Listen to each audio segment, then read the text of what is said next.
Buenas noches, bienvenidos a Perspectiva Mundial. Soy Margarita Rojas y junto con José Luis Rodríguez, jefe de emisión de Mediodía de Noticias Caracol y experto en temas de defensa, hablaremos de la muy polémica ofensiva antidrogas de Estados Unidos que ya tiene nombre. Se llama Lanza del Sur. Así la presentó en las últimas horas el secretario de Guerra Pete Hegseth, quien reveló un solo detalle. Está liderada por una fuerza de tarea conjunta y por el Comando Sur, para remover a los narcoterroristas del hemisferio occidental. Un anuncio que coincide además con la aproximación al Mar Caribe del mayor portaaviones que tiene el Pentágono. Un despliegue militar sin precedentes en la región. Y ahora la pregunta obvia es, ¿todo esto para qué? ¿Cuál es el próximo paso tras la llegada del USS Gerald Ford? Eso es precisamente lo que el presidente Donald Trump ahora está sopesando. Pero para tratar de entender este nuevo escenario, si es que es nuevo, o para analizar los cambios, nos acompañan el vicealmirante Pablo Romero, ex jefe de Estado Mayor de la Fuerza Naval del Caribe y secretario general de la Asociación de Oficiales Retirados de las Fuerzas Militares de Colombia, ACORE. También nos acompaña desde Washington Jeff Ramsey, analista del Centro de Pensamiento Atlantic Council, experto en temas de Venezuela y Colombia. Bienvenidos a todos. Hola, buenas noches, Margarita. Buenas noches a nuestros invitados. Buenas noches. Hola, José Luis, y a nuestros televidentes. Les propongo que iniciemos esta discusión escuchando a la general Laura Richardson, ex jefe del Comando Sur de Estados Unidos, que está manejando todo este programa y que es una de las personas que, por supuesto, conoce mejor las condiciones de la defensa en ese escenario, en el Mar Caribe. Así presentaba ella y analizaba la llegada del portaaviones Gerald Ford en un seminario, en un foro, en un conversatorio, precisamente en el Atlantic Council, al cual pertenece Jeff. Escuchemos a Laura Richardson. Ya teníamos bastante capacidad antes de la llegada del grupo de ataque del portaaviones USS Gerald Ford, que trae consigo destructores, buques y aeronaves adicionales. Obviamente tenemos 9 escuadrones como parte del ala aérea del portaaviones. Ya contábamos con una capacidad de transporte ARSU, que es como un mini portaaviones, un grupo anfibio y la unidad expedicionaria de Marines que ya estaba allí, los 8 barcos y los F-35 que se encuentran en Puerto Rico. Hay mucha capacidad operativa en la región ahora mismo. ¿Cómo cambia este panorama el grupo de ataque, el Gerald Ford? Creo que simplemente añade más capacidad para monitorear, detectar y proporcionar las plataformas que permiten rastrear e identificar toda la actividad ilegal. La pregunta que uno se hace y se la hacemos a nuestros dos invitados es, si mal no estoy, yo no recuerdo en la historia reciente una fuerza de semejante magnitud en el área, porque aquí no solo llega el portaaviones Gerald Ford, seguramente escoltado por algunos destructores, sino que ya en el área estaba el Iwo Jima con otra serie de buques e incluso se llegó a hablar incluso de un portaaviones. Yo les pregunto, ¿qué sentido tiene, o si realmente lo tiene, cuál es semejante despliegue operativo si no fuera porque se va a realizar una acción, en este caso pudiera ser Venezuela, para no quedarnos solo en los ataques a las llamadas narcolanchas? Pareciera una fuerza demasiado letal si no fuera por un objetivo muy específico a raíz de los últimos anuncios de Estados Unidos. Empezamos con usted, vicealmirante. Bueno, gracias, Margarita. No, efectivamente, yo creo que no hay antecedentes. Probablemente yo ni siquiera había nacido en la época de la Guerra Fría, en donde se pudo haber presentado una situación similar, pero efectivamente en años recientes, en las últimas 3, 4 décadas, no ha habido nunca en el Caribe una concentración tal de medios militares de los Estados Unidos. Y efectivamente, pues yo creo que es un mensaje claro, lo han estado recalcando diferentes expertos en todos estos días en diferentes medios, en el sentido de que naturalmente se está pensando atender una amenaza mucho mayor a la simple amenaza que representan buques y lanchas Go Fast en actividades de narcotráfico. Y la prueba clara de que eso es así y de que eso está relacionado con la consideración del cartel de los soles como la estructura de narcotráfico a la que tienen en mira, es el hecho de que ya se han producido bombardeos de lanchas también en el Pacífico colombiano. Y sin embargo, en el Pacífico colombiano, pues no tienen una estructura militar de estas dimensiones, una fuerza de tarea de estas dimensiones. Entonces, está claro que van a combatir actividades de narcotráfico, pero que ven que la jefatura del cartel de narcotráfico que está dirigiendo estas actividades es de nivel estatal y que podría tener eventualmente alguna reacción tal que pudiese requerir una fuerza de tarea de este tamaño. Jeff, su lectura, escuchamos al almirante, a la general Richardson diciendo que agrega el portaaviones a todo el despliegue que ya había. En su opinión, ¿se modifica el escenario o cómo juega este nuevo elemento? Bueno, con la llegada del USS Ford, el señor vicealmirante tiene razón. Estamos hablando de un despliegue récord en el Mar Caribe. Alrededor del 15% de la flota activa de la Armada de Estados Unidos ahora se encuentra actualmente en el Mar Caribe. Obviamente hay muchas preguntas sobre el futuro de las operaciones antinarcóticos de Estados Unidos, mucha especulación sobre el posible uso de fuerza estadounidense en territorio venezolano. Hasta ahora han habido reportes de que el presidente Trump, si bien está considerando todas sus opciones, también está un poco cauteloso ante la posibilidad de escalar la situación militarmente con Venezuela, dado que hay mucha incertidumbre sobre el día después, ¿no? Creo que la verdad es que no está en los intereses de Estados Unidos ver a Venezuela convertirse en otro Haití o un escenario de un conflicto interno armado prolongado.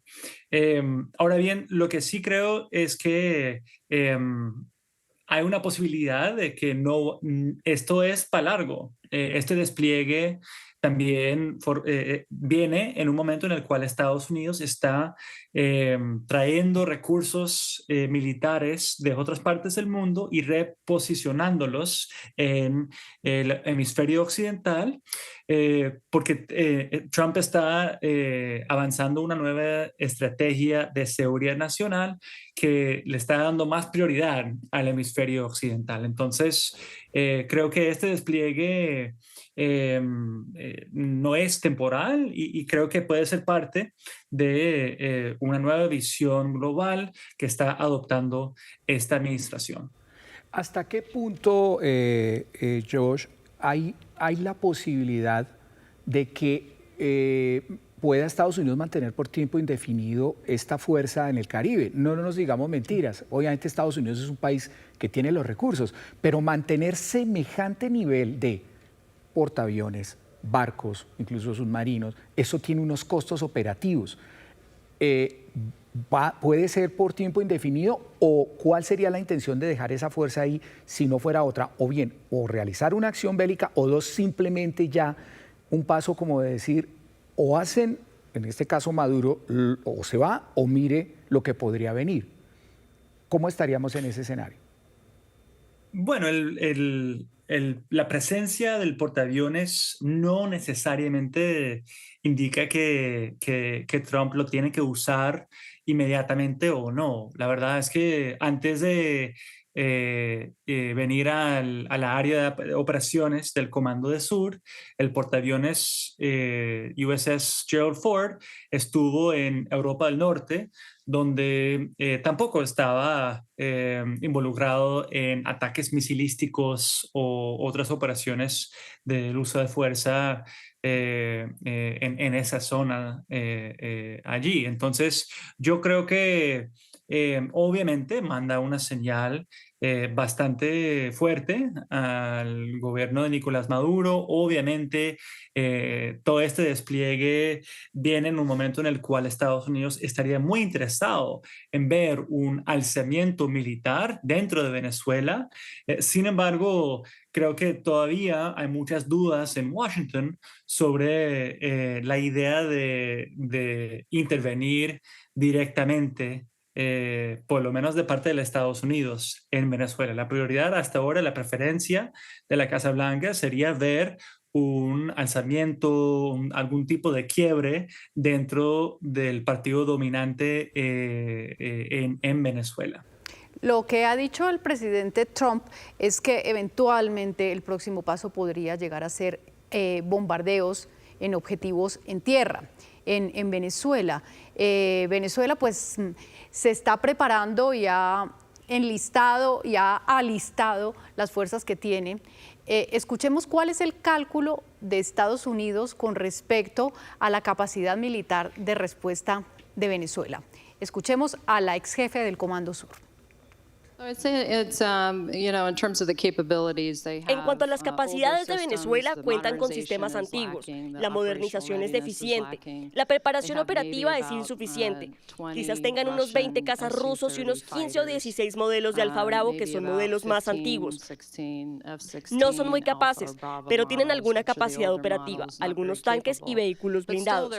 Pero su sistema de defensa aérea en capas es un sistema viejo pero actualizado, y creo que es más para proteger la parte interna del país, la capital, el régimen, en lugar de constituir un sistema de defensa nacional.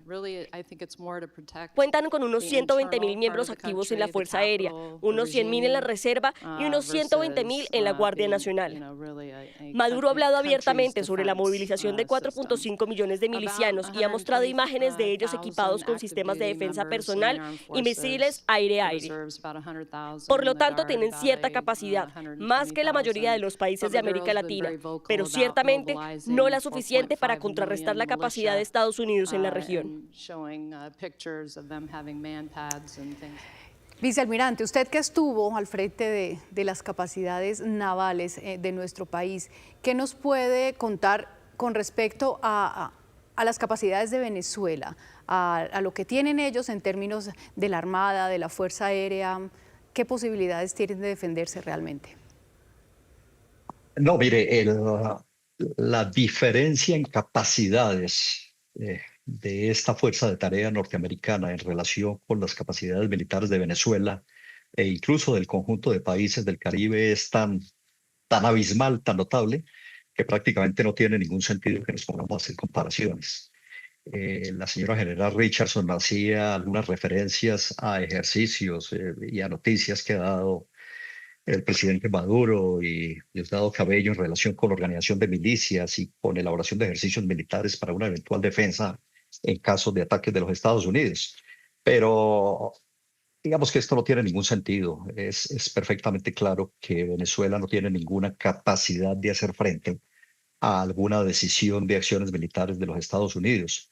Y eso lo estoy diciendo, digamos que cotejando los medios de que dispone el país, sin considerar que a raíz de la situación económica de Venezuela y a raíz de las múltiples modificaciones que ha tenido la fuerza pública, pues yo creo que el deterioro en el liderazgo, en la capacidad operacional de sus tropas y en el estado de los medios es muy notable. Recuerden que recientemente, cuando se produjo el primer desplazamiento de buques norteamericanos a las aguas del Caribe, en Venezuela organizaron un ejercicio naval y en el solo ejercicio se les hundió una corbeta.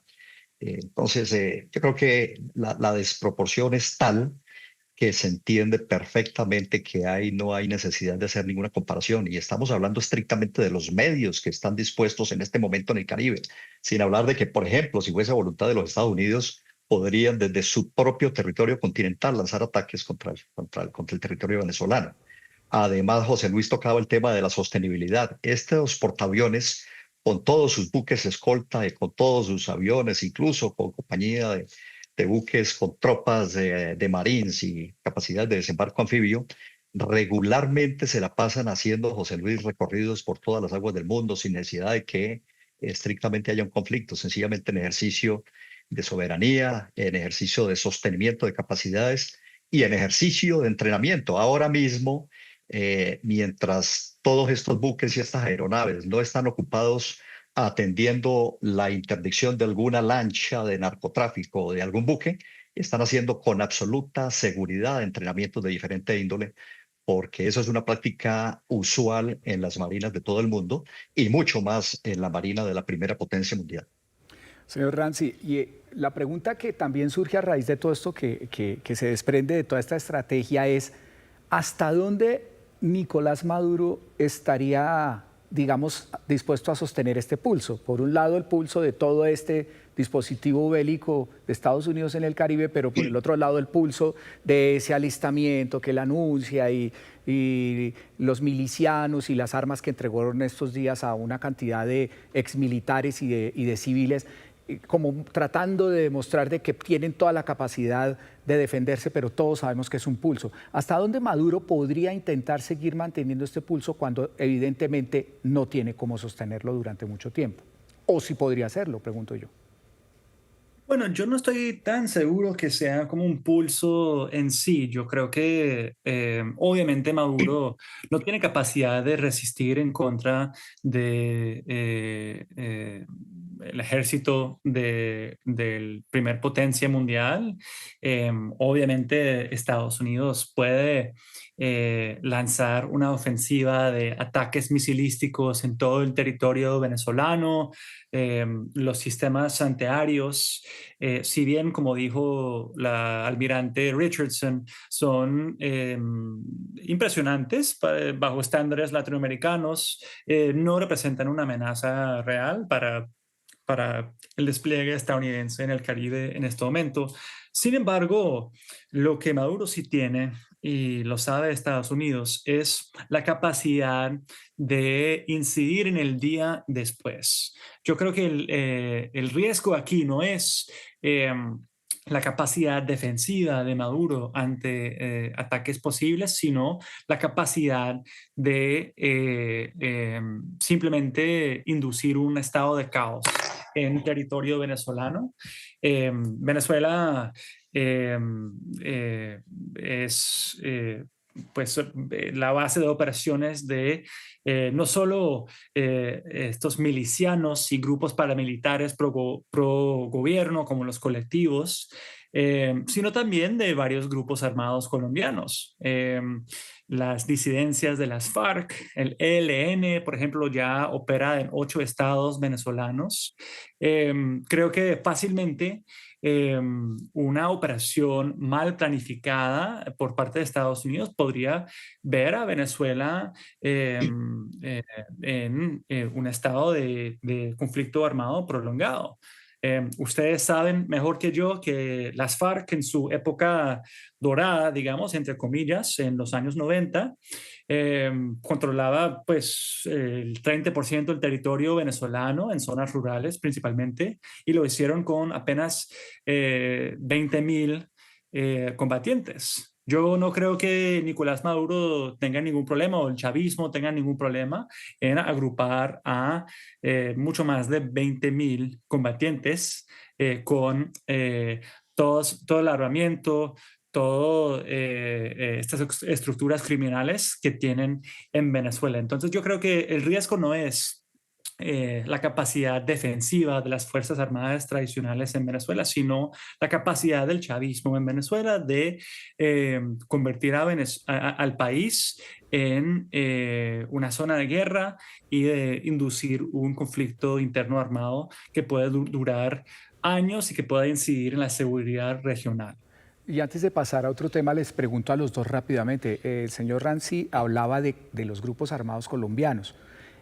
¿Cómo queda, a propósito, Colombia en medio de esta situación y de las posiciones del presidente Petro frente a esta ofensiva de Estados Unidos? ¿Cómo ven ustedes el papel de nosotros, el de Colombia y obviamente de todos esos grupos armados irregulares que están en la frontera? Le empiezo por usted, señor almirante, rápidamente.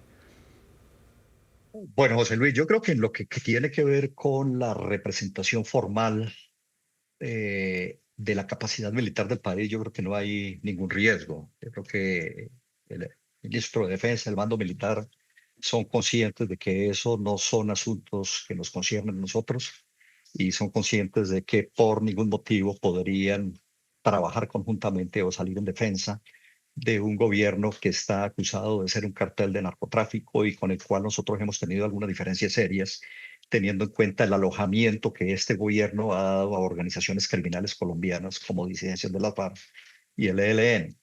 Entonces yo creo que desde el punto de vista de la parte formal no habría ningún problema. En la parte informal, y con eso me refiero a las estructuras y a los cabecillas de organizaciones criminales que son afines al gobierno de Venezuela, que permanecen allá, creo que es conocido también, ha habido ofertas públicas del ELN y referencias públicas del mismo gobierno venezolano para, en caso de que se tratase de una invasión de tropas norteamericanas al suelo venezolano, ayudar a constituir, digamos que una estructura de defensa basada en milicias y basada en la experiencia en guerra de guerrillas. Pero yo honestamente creo que los Estados Unidos ni necesitan ni son tan tontos como para ir a pretender armar un Vietnam aquí en Sudamérica. Señor Ranzi, le hago la misma pregunta rápidamente. ¿Cómo ve el papel de Colombia y de nuestro gobierno específicamente, que a veces manda mensajes como ambiguos frente a su cercanía con el régimen de Maduro? Bueno, yo creo que Petro obviamente está en modo preelectoral. Ya después de ser sancionado de parte de Estados Unidos, ha perdido cualquier incentivo de coordinar con el gobierno estadounidense y simplemente está buscando sacar puntos políticos en desafiar a la administración Trump. Y lo está haciendo porque está intentando capitalizar el sentimiento anti-Trump en Colombia antes del ciclo electoral el año que viene. Yo creo que al mismo tiempo Petro no va a presentar, o sea, Petro no va a intentar solidarizarse institucionalmente con Maduro más allá de sus declaraciones que ya ha hecho en los últimos días y meses. Sin embargo, creo que va a seguir intentando proyectar una imagen de, digamos, resistencia ante la Casa Blanca, buscando sacar algunos puntos políticos pensando en el ciclo electoral en Colombia. Y para retomar un poco lo que planteaba el vicealmirante, Estados Unidos se va a arriesgar a encender un Vietnam en América Latina. Les voy a invitar a que analicemos los escenarios entonces. Un primer escenario en el cual, y que es el más deseable y seguramente el menos probable, que Nicolás Maduro ante la presión dijera, me voy. Muchos analistas dicen que es poco probable. Un escenario en el que Estados Unidos a la final no se arriesgue a hacer ataques aéreos en territorio venezolano y menos a intervenir, digamos, a poner tropas en el terreno, y en el cual Maduro permanece en el poder y termina fortaleciéndose. O un tercer escenario que es al que muchos le están apostando y que en este momento lo plantea aquí Ryan Berg, que es del Centro de Estudios Estratégicos Internacionales, el CESIS. Escuchemos. Otro escenario posible es que si Estados Unidos comienza a atacar objetivos terrestres en Venezuela, las Fuerzas Armadas venezolanas decidan actuar en defensa propia, argumentando que su futuro no está con Maduro, sino con la transición democrática. Cabe destacar que las Fuerzas Armadas venezolanas modernas nunca han estado en conflicto. Por lo tanto, el contexto cambia drásticamente si Estados Unidos empieza a atacar objetivos terrestres en Venezuela. Nunca han experimentado algo así, y bien podrían decir que sus intereses y su futuro están con alguien distinto a Nicolás Maduro. En ese caso podrían entregar a Maduro, a la justicia, matarlo o capturarlo, intentar tomar el poder o apoyar la transición democrática. Esto podría desarrollarse de diversas maneras. Le pregunto, vicealmirante, ¿usted ve posible esto? ¿Puede pensarse en un resquebrajamiento interno de las fuerzas militares venezolanas? Sí, yo creo que sí, y me gusta mucho la tesis expuesta más que las otras dos tesis. Si, digamos, no hay una presión clara y las negociaciones se desarrollan sin que haya, digamos, una seria amenaza de tomar acciones directamente contra el presidente Maduro y contra su entorno, pues yo veo complicado que naturalmente el presidente Maduro y su entorno tengan una voluntad legítima de entregar el gobierno y de retirarse. Entonces, sin embargo, si llegase a haber algún tipo de presión, si el gobierno norteamericano amenazara y diera claras muestras de que en caso de que se negara, como ocurrió, por ejemplo, con el ultimátum que dio el presidente Trump a Hamas en el reciente acuerdo. Ocurrió prácticamente lo mismo. Hamas no quería y, sin embargo, cuando el presidente le dijo tienen 8 días y si no, entonces asumen las consecuencias, todo el mundo vio cómo Hamas al día siguiente estaba accediendo al cese al fuego y a las negociaciones de liberación de rehenes. Yo creo que aquí podría pasar lo mismo, aunque ellos puedan no tener voluntad. Sí, repito, no se hace fuerza, pues naturalmente no se van a querer ir, pero creo que sí, como en el caso de Hamas, se dan claras muestras de que podría haber consecuencias, yo creo que eso podría rendir unos frutos. Por otra parte, la opción que sí descarto y tiene que ver con lo que comentaba en el sentido de que no creo que los Estados Unidos sean tan torpes como para ir a pretender armar un Vietnam. Opción que descarto, repito, porque sería renunciar a toda la ventaja enorme de sus medios para inmiscuirse en un ambiente operacional en el que, por el contrario, cede la ventaja al chavismo y a sus organizaciones criminales de apoyo. Sería una invasión tipo Panamá y digamos que con una intención de permanencia. Yo creo que eso no tiene ningún sentido ni es lo que buscan. Pero me parece que sí, en consecuencia con las llamadas al orden, al régimen de Maduro, se inician algunos ataques localizados, sobre todo contra, digamos, las personas del entorno de dirección de Venezuela o contra estructuras clave de las Fuerzas Armadas, pues yo creería que efectivamente eso generaría alguna dislocación y alguna división al interior de la Fuerza Militar venezolana y creo que incluso podría envalentonar a la población que en amplia mayoría pues está muy inconforme con el régimen y verían eso una oportunidad de proceder. Señor Ranzi, jugando rápidamente a la futurología y dada su experiencia y los análisis que han hecho, ¿cómo cree usted que podría terminar esto? Es decir, ¿Maduro se va a mantener en el poder o finalmente durante un tiempo que no sabemos, esto va a terminar dándole otra victoria a Trump, como lo logró, como decía el señor almirante, en el Medio Oriente, con los ataques también a Irán y una serie de situaciones que le ha ido bien, entre comillas, al gobierno de Estados Unidos?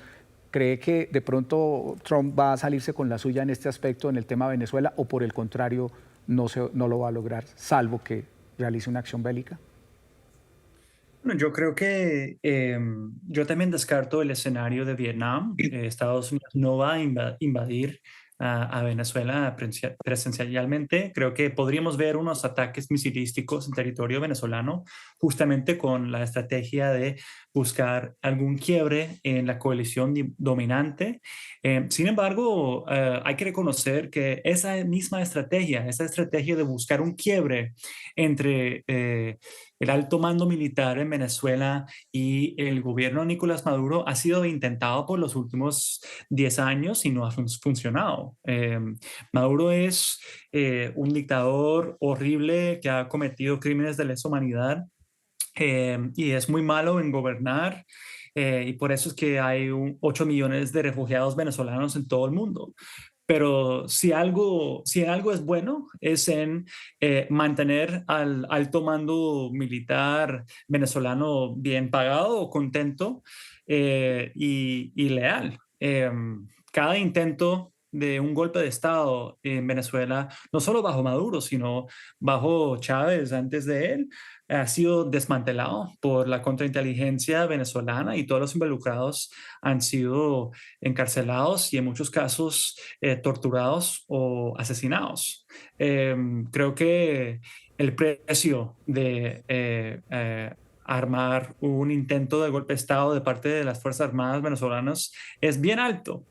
Y aún así, si lo logran, si vemos ese quiebre por fin, la idea de que la Fuerza Armada venezolana va a tomar el poder y luego entregar las llaves al Palacio Presidencial a la oposición venezolana, la misma oposición que ha prometido llevarles a ellos mismos a la justicia por los últimos años, yo creo que ese escenario es bastante improbable. Yo creo que lo más que podríamos ver es la creación de algún tipo de junta militar bajo un escenario bastante inestable y con el riesgo de ver bastante violencia y inestabilidad en Venezuela, dado la presencia de los grupos armados que hemos mencionado.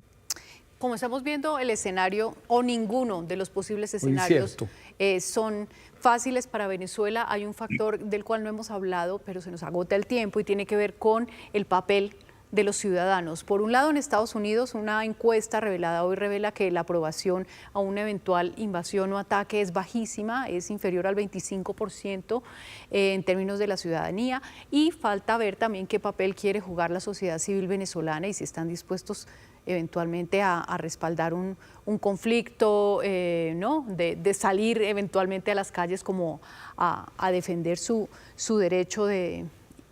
Y la clase política ha estado dividida, porque por un lado María Corina Machado ha dejado entrever que apoya cualquier acción, o sea, no se ha mostrado contraria a alguna acción militar de Estados Unidos, pero hay otros sectores de la oposición que temiendo las mismas reacciones del régimen venezolano, se han distanciado de esta posición. Les agradecemos muchísimo su compañía, su acompañamiento, su análisis en este programa y en este tema que mantiene pues en tanta incertidumbre a toda la región.